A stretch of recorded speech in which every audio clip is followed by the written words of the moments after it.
un podcast Binge Audio. Voyage au Gouinistan, un podcast de la RTS embarqué chez Programme B. Salut Alain, ça va ? Bien vite, toi. Merci de m'accueillir, je peux entrer ? Ouais, je me souviens de cette cheminée, ça fait au moins 20 ans que je ne l'ai pas vue, c'est cool. Ah bah tu vois. T'étais stressé un peu avant que je vienne ou bien tu t'en fous ? Non, rien du tout. Tu sais de quoi je vais te parler ? En gros, de tes soucis.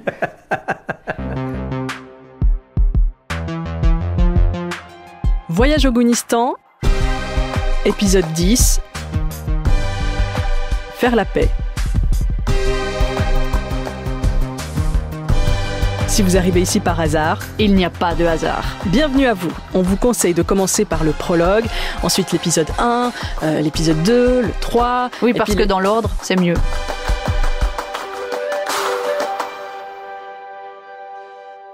Ça y est, c'est le grand jour.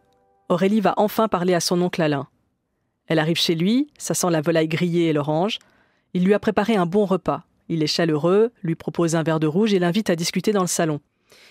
Si elle veut le voir, c'est parce qu'elle tient à revenir sur des propos qu'il avait tenus à l'époque de son coming out. Elle avait 21 ans et s'était sentie démunie face au discours de son oncle. Aujourd'hui, elle veut essayer de dialoguer, de dire ce qui l'a blessée à l'époque. Et secrètement, ce qu'elle espère, c'est peut-être des excuses. Si vous croyez assister à un scénario hollywoodien, l'oncle qui se remet en question, qui s'en veut, qui regrette ses propos homophobes et qui quitte l'épisode main dans la main avec sa nièce pour aller faire de l'aqualicorne sur le lac de Bienne, alors non. Autant vous prévenir tout de suite, ça n'arrivera pas. Si on a malgré tout tenu à vous faire écouter la discussion entre Aurélie et son oncle, c'est pour vous faire entendre les discours contradictoires auxquels nous sommes souvent confrontés. Je suis pas contre ça, mais je suis pas pour. Je suis ouvert, mais faut pas provoquer. Je t'aime, mais bon, t'es pas tout à fait normal. Si autant de Gouines n'osent pas se outer, n'osent pas dire qui elles sont, c'est pas par paranoïa, c'est parce qu'on peut potentiellement entendre des horreurs qui font du mal. Et vous verrez, le plus complexe dans l'histoire, c'est que le tonton, c'est pas un mauvais bougre.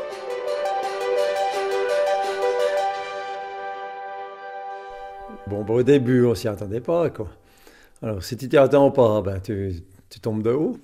Et puis après, tu te fais une idée, et puis tu fais un travail sur toi-même, et puis j'ai jamais été contre ça, personnellement. Et c'est un peu con à dire, mais quand ça touche la famille, ou bien si ça touchait mes enfants, si ma fille venait me dire ça, je pense que je tomberais encore de 10 étages, malgré mon ouverture. Hein. Pourquoi ? Parce que tu te dis, c'est pas possible que ça nous arrive. Est-ce que tu te souviens du moment où tu as appris mon homosexualité, où elle t'est venue aux oreilles, dans quel contexte, c'était quand, c'était où ? Je crois que c'est ta maman qui me l'a dit, tu étais encore au Canada, et puis sur moi que j'ai dit elle est cinglée. Tu te souviens avoir dit ça ?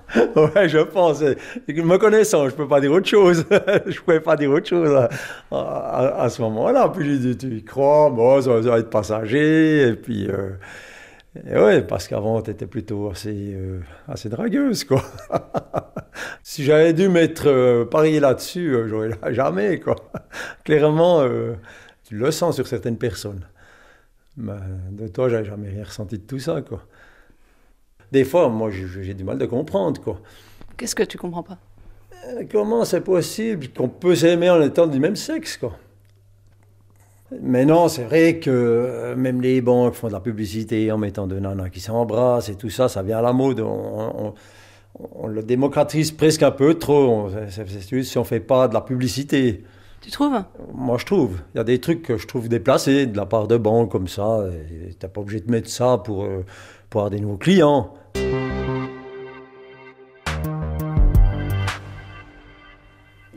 Est-ce que tu te souviens m'avoir dit des choses qui auraient pu être blessantes, dont je me souviens encore aujourd'hui ? Est-ce que tu as des moments en tête où tu te dis là, on n'a pas été hyper ouvert ou inclusif ou ce que tu veux ? Bon, ouvert, il me semble pas que j'ai été rude dans ce sens-là, il me semble pas. Après, je t'ai posé des questions des fois indiscrètes. Tu te souviens lesquelles ? Ouais, ça m'a toujours intrigué de savoir si dans un couple comme vous, il y en a une qui faisait l'homme et l'autre la femme, ou vice-versa. Enfin, comment ça se passait. Puis tu m'as répondu que non, qu'en principe pas. Enfin, voilà. Mais moi, je t'ai jamais posé des questions sur ta sexualité. C'est quand même incroyable que tu l'aies fait, non ? Parce que ça me trottait dans la tête, quoi. Je pense que ça, c'est un truc, quand on discute avec les gens, il y en a beaucoup qui se posent la question. Un homme et une femme, on sait comment ça se passe, quoi. Ouais, là, moi, c'est une question qui m'a toujours un peu trotté. Je me disais, tiens, après, tu vois souvent des couples, tu te dis, il y en a une qui est plus féminine que l'autre, donc c'est un peu ça aussi qui fait penser à ça. Si ça t'a choqué, je m'en excuse, mais je pensais pas t'avoir choqué. Donc tu démords pas, tu te démords pas, mais tu t'excuses quand même. Si ça t'a fait mal, je m'en excuse. Oui, parce que je pensais pas faire mal en posant cette question-là, c'était pas une question méchante. Une fois, tu m'as dit, si tu m'avais connu à 20 ans, tu serais pas homo. Tu te souviens de ça? Ouais, mais ça, c'est quand t'as des verres dans le nez. Quand tu dis une connerie qui est bête, quoi. Mais ouais. C'était bête, tu trouves? Ouais, après, c'est du premier degré, quoi. C'est basique, hein. C'est un peu cuculapranine, oui. C'est un peu plus... Mais après, si tu le sers maintenant, comme tu me le sers, oui, ça a l'air con. Après, il faut toujours voir la phrase qu'il y a eu avant, la phrase qu'il y a après. Quand tu me dis que j'ai un petit peu froissé ta sensibilité... Mais je crois que dans cette phrase-là, spécialement, quand tu dis si tu m'avais connu à 20 ans, tu ne serais pas homo, il y a énormément de choses en fait. Il y a quand même un truc un peu incestueux parce que t'es mon oncle et puis bizarre, puis en même temps. Je dis, il faudrait avoir le contexte, quoi. C'est vraiment, moi je ne cherche pas d'excuses, hein, pas loin de là, mais il faut toujours voir dans quel contexte ça a été dit, quoi. Quand tu me dis cette phrase, est-ce qu'il y a aussi un truc du genre c'est juste parce que tu n'as pas trouvé le bon que tu es lesbienne en fait? Toi, je veux dire, quand tu étais plus jeune, je me souviens quand même que tu étais jalouse parce que tu t'étais fait piquer un copain ou bien tu étais assez allumée comme fille, quoi. Ouais, enfin, tu donnais cette impression-là. J'ai un souvenir qui est un peu différent, mais en tout cas, moi, ce que je sais, c'est que j'avais besoin d'avoir un copain aussi pour qu'on me fasse pas chier avec ces questions. Uh-huh. Parce que déjà à ce moment-là, tu te sentais différente, toi. Bah évidemment. Ah, ouais. À partir de 4 ans, je situe. Ah, carrément. Ah ouais, voilà, donc, voilà, alors c'est presque dommage que, ouais, tu t'es un peu fait mal, là, pour rien, quoi. Mais je crois, ouais. Ouais, clairement, quoi. Si, voilà, tu vois, le travail que tu as dû faire, toi, dans ta tête, pour, à 21 ans, en parler ouvertement, imagine-toi, c'est depuis l'âge de 4 ans à 21 ans. C'est énorme. Ouais, je pense que nous, pour l'assumer, on a quand même moins travaillé, quoi. Et puis, ouais, ça doit être terrible à vivre, quoi. C'est pas facile, mais ça me fait plaisir de l'entendre. Mais c'est vrai que c'est pas hyper facile parce que t'es un peu à côté de tes pompes pendant toutes tes premières expériences, en vrai. Ouais, parce que t'essaies de faire juste, parce que, voilà, c'est nous l'éducation, quoi. Te faire plaisir à tes parents, te montrer que tu vas avec un mec, alors que tes tendances sont tout autres. C'est horrible, quoi. Puis c'est pas que tes parents, c'est tes parents, ton oncle, ta société en fait, tu vois, tout ce qu'il y a autour. C'est-à-dire que c'est une société qui fonctionne selon ce modèle, donc tu sais pas trop où est ta place. Donc tu as essayé, ouais, tu t'es fait mal, quoi, clairement. Moi je me rappelle, à 6 ans, on commençait, ouais, depuis tout petit tu commences à draguer, tu as déjà des petites bonnes amies à l'école enfantine, voilà, c'est des petites bonnes amies, puis après tu grandis, puis il se passe des autres choses, et puis tu es toujours en phase avec toi-même, parce que ça se fait parce que t'aimes ça, c'est dans ton truc, ça fait partie de ta découverte. Toute cette évolution-là, moi, elle a été bénéfique pour moi, parce qu'elle était en phase avec moi, quoi. Puis toi, t'es passé à côté de tout ça.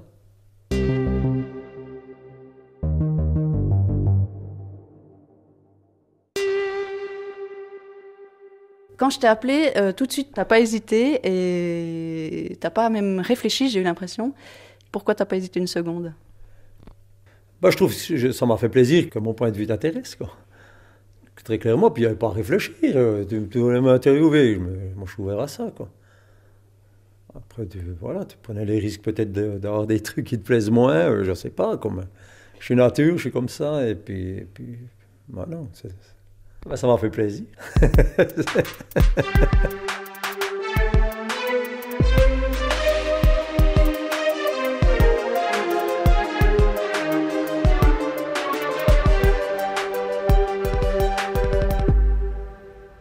Ce soir-là, quand Aurélie rentre à la maison, elle ressemble à cette rencontre. Calme, mais pas complètement sereine. Soulagée, mais pas réconciliée. Ni bonne, ni mauvaise fin.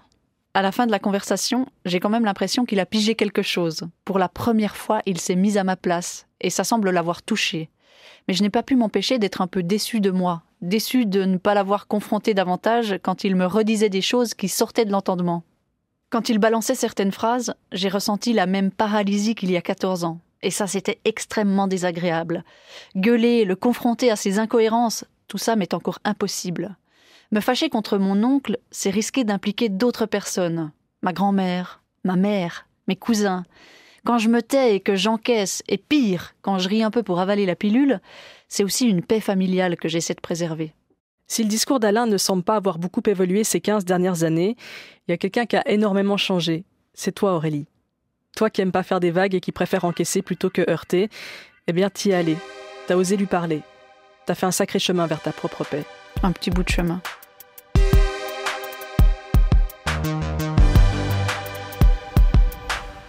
La paix, c'est pas une machine à sous, tu glisses une pièce et paf, t'alignes tous les 7. Et c'est bingo! T'as gagné et tu peux aller bronzer à Ibiza. Non, la paix, c'est une sensation qui surgit et qui disparaît, que tu gagnes à petits pas. C'est parfois le travail de toute une vie. Nous, on a l'impression d'avancer, mais il y a encore du chemin à faire toutes et tous ensemble. Quand on s'est lancé dans ce podcast, on avait envie de vous raconter des histoires intimes, ce qui peut être à double tranchant. On a eu peur de recevoir des messages violents, de se prendre une salve d'homophobie en retour. Et ça s'est pas du tout passé comme ça, grâce à vous. Vos nombreux messages ont été tous très doux. Vous avez été formidables et vous nous avez montré qu'on pouvait parler très librement de gouinerie en 2022 dans une paix royale. C'était super. C'était génial. C'était si bien. À chaque fois qu'on recevait un message sur la Lesbox, c'était la joie dans la maison. Bonjour Aurélie et Christine, ici c'est Émilie. Moi je suis en couple avec Guillaume depuis 10 ans et on a 3 filles qui ont 5 ans, 4 ans et 7 mois. Et puis je voulais savoir en fait, le FC Guinistan, il est classé combien actuellement? Voilà, merci beaucoup et plein de gros becs à vous deux, je vous adore, j'adore vous écouter, vous êtes génial. Plein de gros becs, à bientôt! Salut Émilie, merci pour ton message. Merci. Et puis le FC Guinistan, que te dire Il est classé, je regarde, premier au classement de la FIFA. Il a décidé de pas aller au Qatar pour des questions de droits humains. Voilà, mais sinon il se porte très bien. C'est une charmante équipe. Allez, bisous et merci pour ton message, ciao. Moi, c'est Florent, j'ai 22 ans et je vis à Rennes, mais c'est pas de moi dont je veux parler, mais de ma sœur. À l'époque, elle avait 27 ans, elle sortait depuis 10 ans avec son mec et elle a commencé à avoir de sérieux doutes sur son attirance pour les femmes. Alors, étant assez proche d'elle et étant gay aussi, accessoirement, elle s'est tournée vers moi et là, malheureusement, j'ai été de bien mauvais conseils. À lui dire que c'était qu'une passade, qu'elle était peut-être un peu bi, qu'il fallait qu'elle essaye avec les femmes pour se rendre compte qu'elle était follement amoureuse de son mec. Rapidement, elle a essayé avec une femme et là, la révélation, hein. 2 semaines après, elle couchait avec ma meilleure amie et ça fait maintenant presque 3 ans qu'elle vit un amour fou. Alors voilà, je voulais juste donner un conseil, accompagner et écouter toujours les gens dans leurs désirs et surtout essayer de toujours prendre du recul par rapport à ce qu'on imagine d'eux, car on peut sacrément se planter et mal les guider. Des bisous! On a reçu énormément de mails aussi, très touchants, très personnels souvent. Et parfois, c'est parti en correspondance, comme avec Oushi qui nous écrivait souvent après avoir écouté un épisode. Elle est très drôle, Oushi. On l'a adorée tout de suite. Chère Aurélie et Christine, je suis une femme trans et lesbienne, et surtout une jeunette fribourgeoise de 78 ans. Il est difficile de trouver une âme sœur à peu près du même âge.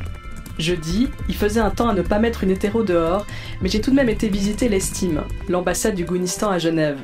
On a renouvelé mon passeport pour 1 année, et l'ambiance était très chaleureuse, mais platonique. Gros bisous à vous, Oushi. On lui a demandé si elle était d'accord qu'on lui lance un coup de fil, et elle a accepté. La vous voit. Oushi Gruson. Oushi, c'est Christine. Bonjour. Bonjour Christine. C'est Aurélie avec Christine. Bonjour Aurélie. Vous allez bien? Je vais bien. Merci. Et puis ça ne me gêne absolument pas si vous me tutoyez. On s'est demandé ça. Ok, on va essayer de te tutoyer alors, c'est plus... Ça va être simple. Oui. Mais ouais, alors dis-nous qui tu es. Je suis une femme trans depuis le décès de ma compagne. J'habite Marly à côté de Fribourg. J'ai été opéré à Munich, sauf que j'ai encore une prostate. Et puis, je n'aime que les femmes. J'ai un joli t-shirt avec le logo lesbienne. Je suis même offert un pins de lesbienne. Mais on ne reconnaît pas une femme lesbienne parmi les autres. Ouais. Et sur Fribourg, c'est difficile. T'as quel âge? Ah oui, 78 ans, tu l'as dit dans le... 78. Une jeunette de 78 ans. Absolument. Est-ce que t'es heureuse, Oushi? Je suis à peu près heureuse, mais j'aimerais tout de même avoir quelqu'un sur qui poser ma tête ou qu'elle pose sa tête sur mon épaule et pouvoir se tenir par la main. C'est ça qui me manque. Mais sans ça, comme femme, je suis heureuse. Est-ce que parfois tu sens de la transphobie chez les lesbiennes de ton âge? J'ai eu quelques problèmes, mais très peu. Parce que j'essaye de me fondre dans la foule. Il y a des gosses dans le quartier là qui veulent absolument me dire bonjour monsieur, qui me demandent où est l'idole alors qu'on est devant. Mais sans ça, j'ai très peu de problèmes. Au contraire, c'est vraiment très bien accepté. Qu'est-ce qui te rend heureuse? En fait, ce qui me rend le plus heureuse, c'est de pouvoir aider les gens. Et qui est mon but dans la vie, finalement. Ouais, et on voulait te remercier, Oushi, de nous avoir écoutés si attentivement, d'épisode en épisode. Mais je vous en prie. Merci pour tes messages. Malheureusement, après le 10e, il n'y a plus. Non, c'est fini après. Oui, mais je vais pleurer. Non, ne pleure pas. On t'embrasse très très fort. Mais je vous embrasse aussi.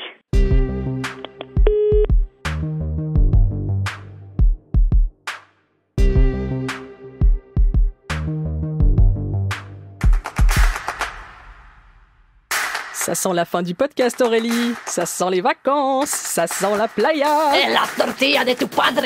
Ça sent los churros con chocolate, por favor. Et chaque été, en Espagne, c'est aussi l'occasion d'aller en pèlerinage, là où Christine a trouvé la paix il y a quelques années. Vous voulez encore une histoire de paix? Oui. Pardon, je me suis trompée de bouton. Il y a 3 ans, j'ai fait la paix de justesse avec l'Andalousie. Mais pour bien comprendre, il faut remonter dans le temps, en 2008.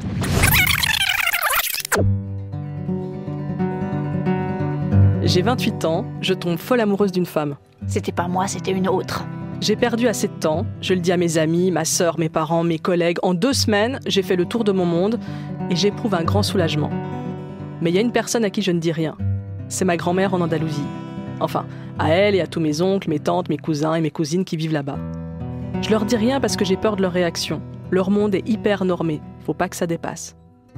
Et puis il y a des croix de Jésus dans chaque pièce. Et ma grand-mère marche 5 km tous les jours jusqu'à la statue d'une vierge pour la remercier d'avoir réalisé son vœu. On saura jamais ce que c'est son vœu, mais on peut être sûr que c'est pas que sa petite fille soit Gwyn. Je décide de ne plus aller en Andalousie. Pas question d'y retourner, de mentir, je préfère me planquer en Suisse. 10 ans d'absence et de silence. Chaque année, ma grand-mère demande à mon père pourquoi je ne viens pas. Il ne dit rien. Moi, j'étais mal à l'aise vis-à-vis de toi et vis-à-vis d'elle.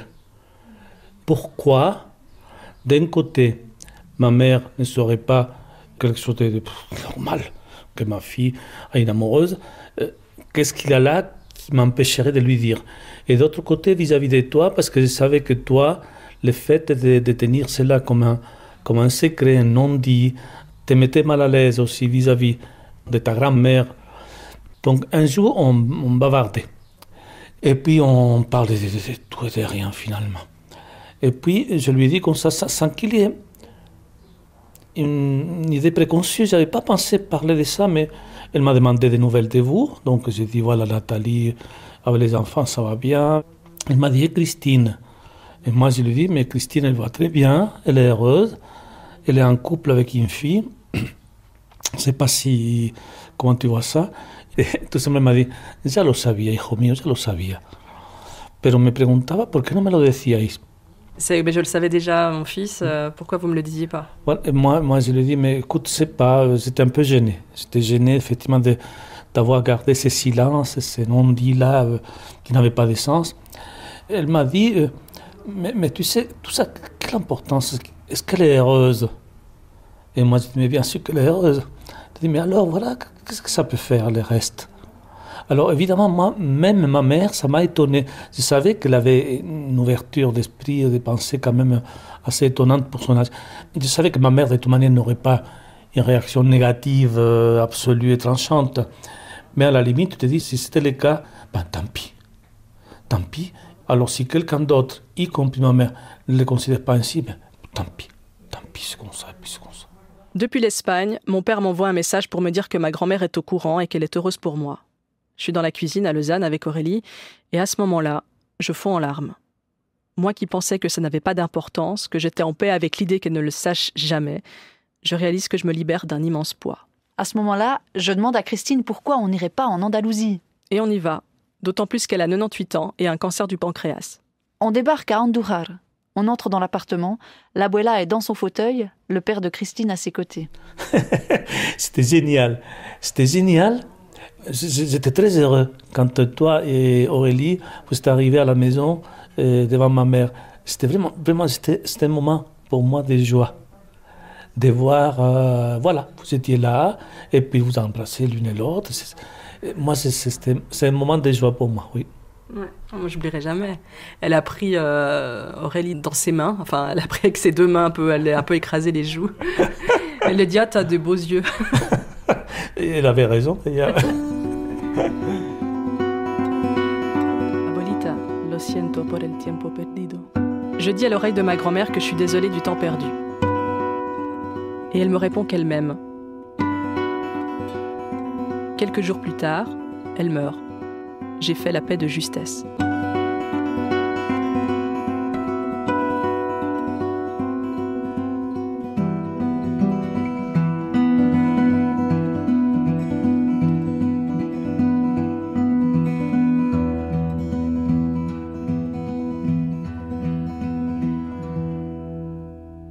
On écoute d'autres messages ? Ah oui.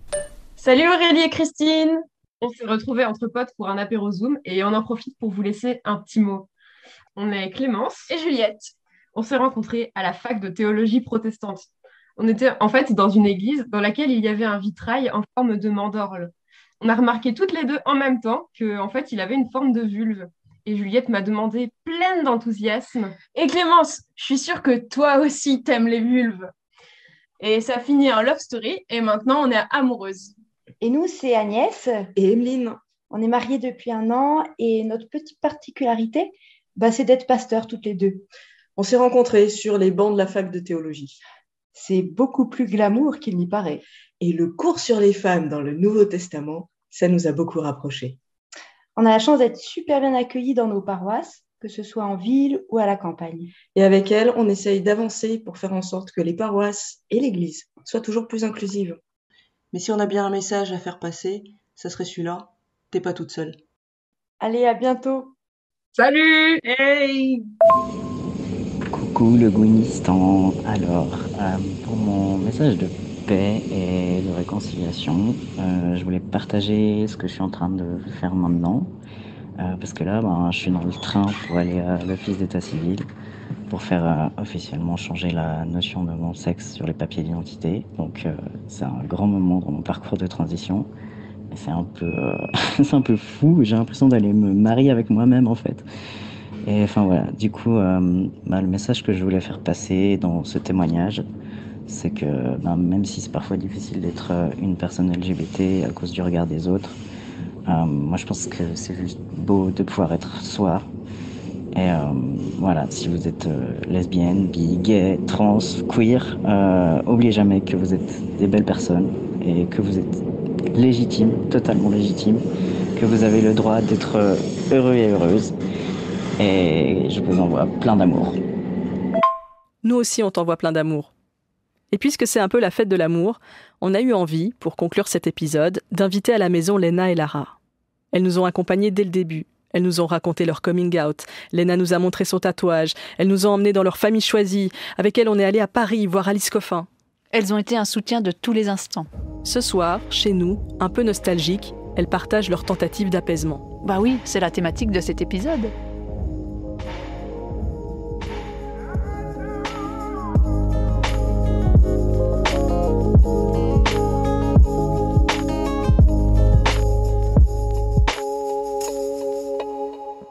s'est quand même passé 6 mois depuis le début du podcast.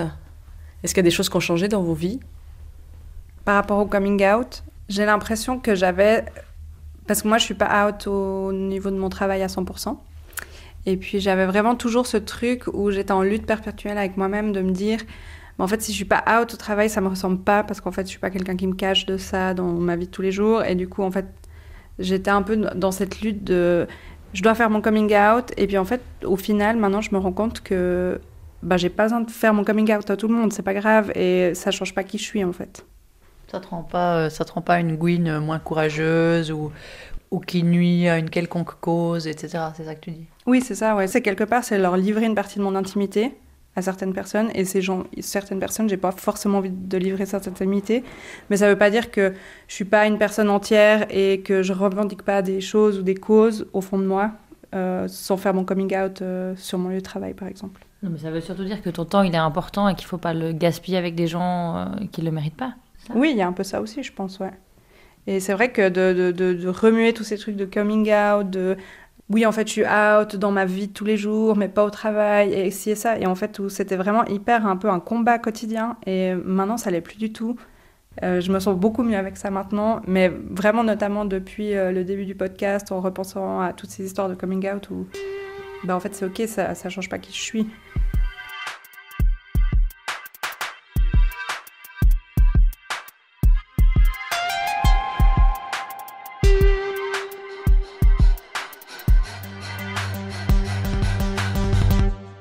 Et pour toi, Lara, comment tu sens que ça a bougé en toi depuis ce moment où tu as fait ton coming out à ton père derrière une vache dans ton village valaisan ?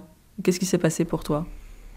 Je pense que j'ai eu accès à énormément d'outils pour comprendre ce qui me traversait, ce que j'étais. Et je pense qu'il me manquait énormément de réponses, de juste savoir que ça allait être OK, tu vois. Et juste le fait aussi de... C'est horrible parce que j'aime tellement là d'où je viens. Puis j'aurais jamais été heureuse là-bas. C'est hyper dur ce que je vais dire, mais j'ai l'impression d'être en exil là encore maintenant, tu vois. J'ai jamais pu... je sais pas comment dire ça, mais... Il y a tout ce qu'il faut pour que je sois heureuse là-bas, mais pas avec les bonnes personnes et pas les bonnes façons de penser. Mais du coup, c'est hyper bizarre d'être toujours un peu le cul entre deux chaises, d'avoir un attachement à un endroit. C'est un peu fort le mot exil et tout, mais... J'aimerais juste qu'on puisse être qui on veut être à l'endroit où on aimerait être, tu vois. Pas qu'on ait besoin de bouger dans une ville ou ailleurs, quoi. Et je pense pas que ce soit encore résolu aujourd'hui, ça, mais j'espère qu'un jour, les gens pourront l'être, tu vois. Pardon, c'est hyper important. Je trouve ça hyper fort parce qu'on a beaucoup parlé de ça, des gens de partir, de s'entourer, de chercher. En fait, t'es obligé de chercher ailleurs, tu vois. C'est ça que j'entends quand tu dis ça. C'est-à-dire qu'on est obligé de chercher ailleurs. Moi, ça m'a hyper bouleversée le jour où on était chez vous pour la votation du mariage pour tous et toutes. Et puis que tout le monde, on avait une obsession, c'était le résultat de notre commune d'origine, quoi. Je pense que du coup, le fait que moi, ma commune a voté non, fait vraiment partie ce truc de dire, en fait, j'ai bien fait de partir, tu vois. Et tous les gens que j'ai sur place et qui sont mes proches, sont des gens qui comprennent pas ce résultat. Et peut-être sur une note un peu plus positive, je me suis retrouvée dans un bistrot à un moment donné avec vraiment un peu des gens du village vraiment que j'aurais pas du tout pensé, qui ont tenu un soir à venir me dire en fait t'as ta place ici. Et je me rends compte qu'ils veulent me dire que en fait ils savent que je suis Gwyn, ils savent que notre de mes copines est Gwyn et dire qu'en fait on sait que vous êtes du village, on voulait juste vous dire que vous appartenez ici et que et c'est fou, tu vois, parce que c'est vraiment des gens, tu te dis, ouais, en fait, c'est vraiment les dernières personnes du village que j'ai envie qu'ils sachent.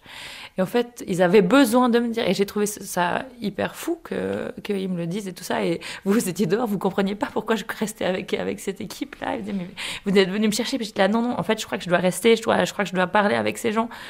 Et il y a tous ces trucs de village où tu sais qu'il y a d'autres enfants du village qui sont pas out. Et c'est des gens, ils en parlent entre eux, c'est des papas et des trucs. Et puis j'étais un peu là, et c'est en train de tirer les ficelles pour essayer de dire, en fait, il faut faire gaffe, quoi, de comment vous parlez entre vous. C'était assez intense. Et ça m'a, par exemple, voilà, ça m'a un peu donné de la paix, tu vois, de me dire, si eux, ils ont fait le pas de venir me dire ça, c'est que ça va changer et que c'est cool dans mon village quand même.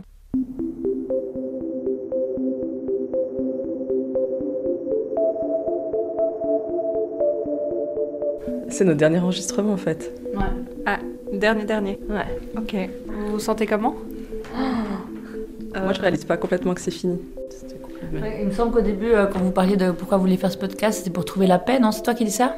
Non? Tu l'as trouvé, tu penses? Je sais pas si c'est la paix, en fait. Je sais pas très bien ce que c'est la paix. Ce que je sais, c'est que j'ai fait du chemin avec toutes les histoires qu'on a récoltées. Je trouve que c'était hyper beau, en fait. Moi, j'ai aimé tous ces gens. C'était assez improvisé, en fait, ce chemin qu'on a fait ensemble, non? Je sais pas. Bah oui, même pour nous, je crois que c'était, pour moi en tout cas, un peu de se dire ah oui, on participe, super, mais pas sans se rendre compte de l'importance que ça allait prendre. On s'y attendait pas, mais c'est hyper beau et puis c'est une magnifique aventure en tout cas. La santé alors. Bien santé les santé, filles. Bravo. Bravo.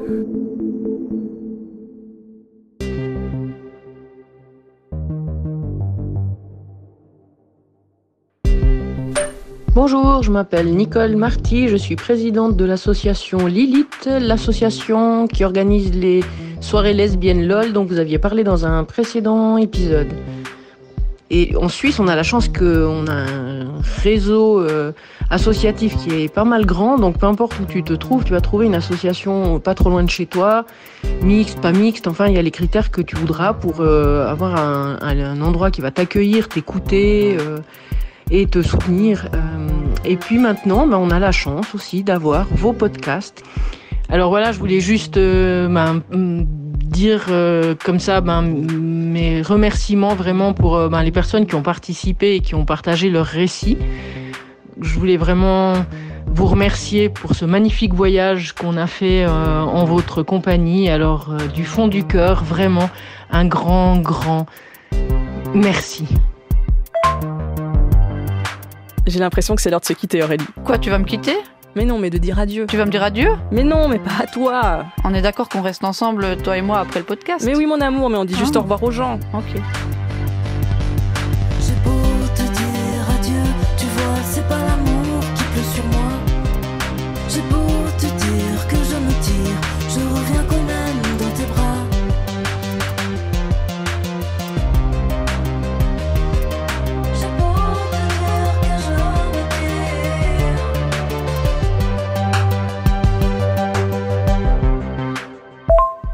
Je m'appelle Anaïs, je sais que ma copine écoute votre podcast et j'aimerais lui dire que c'est la femme la plus merveilleuse que j'ai rencontrée, que je suis heureuse d'être lesbienne avec elle et que j'ai hâte qu'on continue de construire notre famille ensemble. Je t'aime Lorraine. Tant d'amour. On tient à dire toute notre gratitude et notre joie d'avoir bossé avec des gens formidables et talentueux. À la musique, Sandor, qui a composé ce morceau pour Voyage au Gounistan. En est sortie la chanson Amour propre, disponible sur toutes les plateformes. À la production, Grégoire Moll. Tu dis salut? Salut. Et Véronique Marty. Salut. À la réalisation, le génial Marc Frochot. Salut le Gounistan. Pour le visuel du podcast, c'était Laurent Jeanne. Hello. Et merci à toutes les personnes qui ont raconté leurs histoires ici. Votre confiance nous chamboule encore rien que d'y repenser. Quelle chance on a de vous avoir dans nos vies. Et on a oublié Chai. Merci à Chai qui a dormi à nos pieds pendant tout le voyage.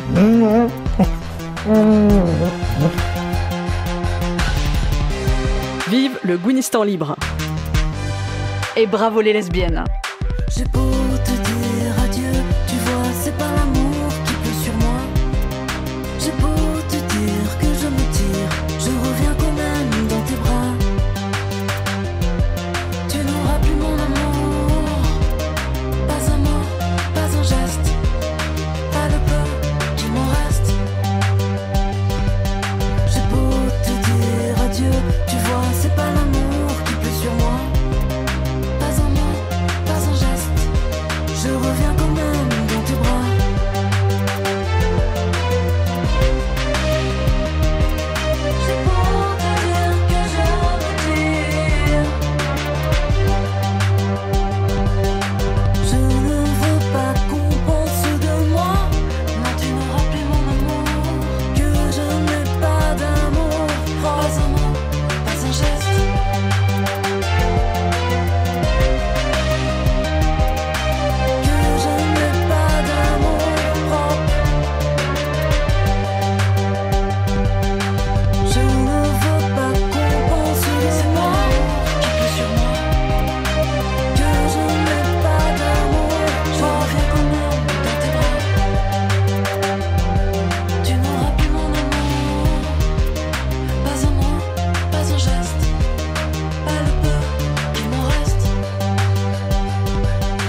Voyage au Guinistan, c'est une série de la RTS signée Aurélie Cuta et Christine Gonzalez, réalisée par Marc Frochot, produite par Véronique Marty et Grégoire Moll. La musique, elle, est de Sandor. Merci à nos amis de la RTS d'avoir accepté notre invitation au sein de Programme B, qui est un podcast de Binge Audio préparé par Charlotte Bex, réalisé par Paul Berthiaud. Tous nos épisodes, les anciens comme les nouveaux, sont à retrouver sur toutes vos applis préférées. Cherchez-nous sur internet si vous voulez nous parler et à très vite pour un nouvel épisode.